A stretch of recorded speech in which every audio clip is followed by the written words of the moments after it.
Zaragoza alabó la actuación de Negrete en sus cartas al gobierno. Lo consideró como uno de los principales factores en el éxito de la batalla y lo recomendó para que se le rindieran honores y se le ascendiera a general de división. Estas recomendaciones fueron pasadas por alto sin más ni más, y si se logró el ascenso de Negrete el 25 de mayo de 1863, fue gracias a la insistencia de Zaragoza y de Berriozábal. El ministro de Guerra, Ignacio Mejía, no escatimó alabanzas a nadie, tropas, generales y oficiales, a nadie, excepto a Negrete.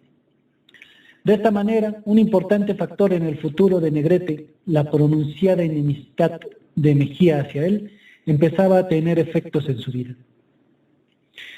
Negrete, a diferencia de Mejía, era un hombre de pueblo, de escasa educación, apenas capaz de escribir correctamente y aficionado al uso de un lenguaje pobre e incorrecto. No se sentía a gusto en la atmósfera de salón de la Ciudad de México, donde Mejía estaba a sus anchas. Después de su derrota en Puebla y de su retirada a Veracruz, los franceses se reagruparon. Luis Napoleón, un hombre pequeño con una vanidad gigantesca, no podía soportar tal menoscabo en su prestigio. Después de reorganizar su Estado Mayor y de proveer refuerzos masivos, los franceses lanzaron una poderosa ofensiva que les dio el control de todo el centro de México e hizo que Juárez huyera a la región norte de la República. Negrete se encontraba a la vanguardia de la resistencia mexicana. En 1862 aconsejó y dirigió maniobras para contener a los invasores en Veracruz, donde el difícil clima debilitó a las fuerzas francesas. Pero parecía que todo iba mal para los mexicanos y sus esfuerzos defensivos. Negrete no pudo obtener provisiones suficientes para el frente de Veracruz. Zaragoza murió y generales disidentes se sublevaron y abandonaron la causa liberal. Cuando los franceses iniciaron su ofensiva, Juárez, en un intento por contenerlos, dio a Negrete autoridad ilimitada. A finales de 1863, las fuerzas francesas se habían apoderado del centro de México y el gobierno había huido. Negrete había estado al mando de tropas insuficientes y escasamente equipadas, presentando una serie de batallas desde Veracruz, Puebla y México, hasta que finalmente reunió sus fuerzas al norte de Querétaro. Estableció su cuartel general en la hacienda del Pilar, en San Luis Potosí. Desde allí dirigió operaciones a lo largo de una línea defensiva que partía del este de Aguascalientes, pasaba por San Luis Potosí y llegaba hasta la Sierra Madre Oriental. Las sucesivas derrotas habían puesto en desorden a los liberales. Rodeado de políticos y generales que desertaban, Juárez comprendió que Negrete era el único líder militar en quien podía confiar. El 2 de marzo de 1864, Juárez lo nombró ministro de Guerra, cargo que solamente legalizaba su situación de facto como dirigente de los ejércitos liberales.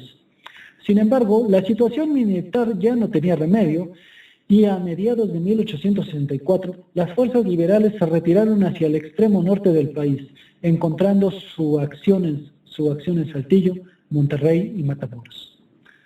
Durante la retirada al norte se desarrolló una discusión crucialmente importante sobre el estado legal del presidente Juárez. A fines de 1863, Negrete y otros generales liberales se vieron inmiscuidos en la cuestión de la sucesión presidencial. El mandato de Juárez debía expirar durante el siguiente año. Negrete opinaba, junto con otros de los más destacados generales, que para conservar la unidad contra los franceses y para observar la legalidad, el presidente debería cumplir con la Constitución y apartarse en favor del jefe de la Suprema Corte, general González Ortega. Los generales informaron a Juárez sobre sus opiniones y le pidieron que renunciara. El presidente rehusó y así los liberales, mientras peleaban contra los franceses en el frente de batalla, empezaron a luchar mutuamente entre bastidores.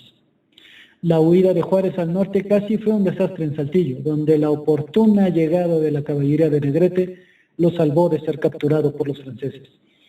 Pero ni siquiera este acto salvador pudo mejorar las relaciones entre ambos hombres.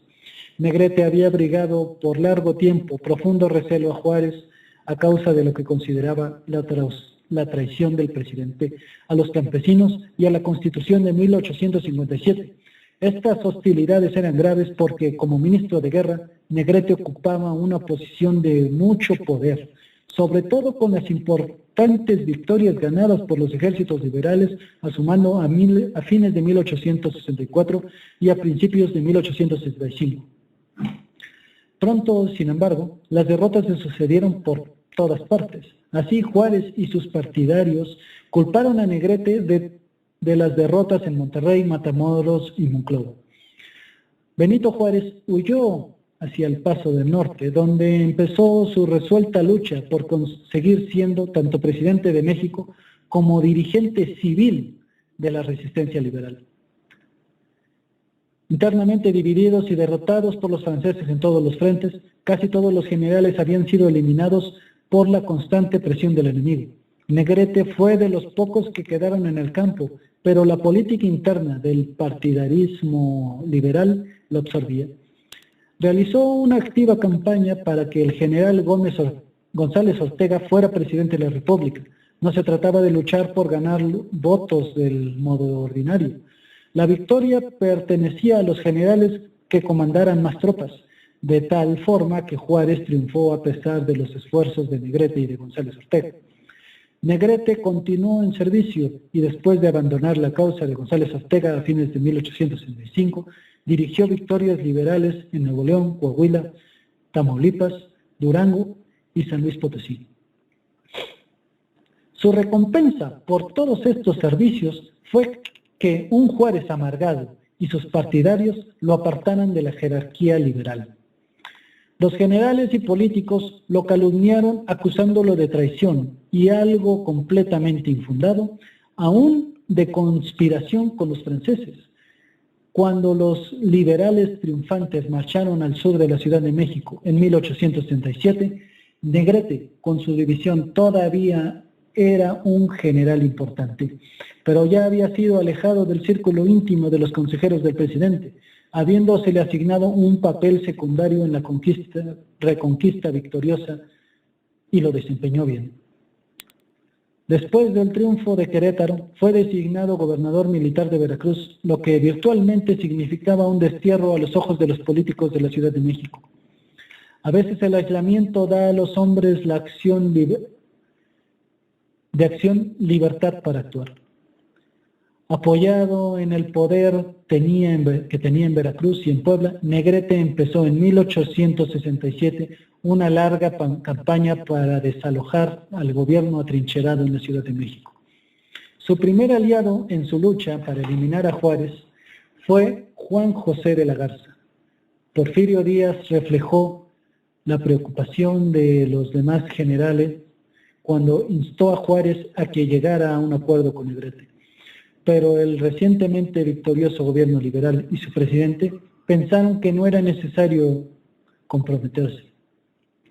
El gobierno simplemente aisló las fuerzas de Negrete y su rebelión no se pudo extender fuera del estado de Puebla, donde con el apoyo de los campesinos, de algunos bandidos que operaban desde la resistencia contra los norteamericanos en los años de 1840 y de guardias nacionales, se nombró jefe principal de Huachinango. No fue sino hasta 1868 que las actividades revolucionarias de Negrete provocaron la preocupación de Juárez. En aquel año, cerca de Chalco, se había iniciado una insurrección campesina dirigida por un líder agrario local, de nombre Julio Chávez López, con la ayuda de organizaciones radicales de la Ciudad de México. Chávez López había despertado las esperanzas de los agricultores en lograr la justicia agraria e iniciado una guerra de guerrillas que se propagó por los estados de Puebla, Morelos, México, Veracruz e Hidalgo.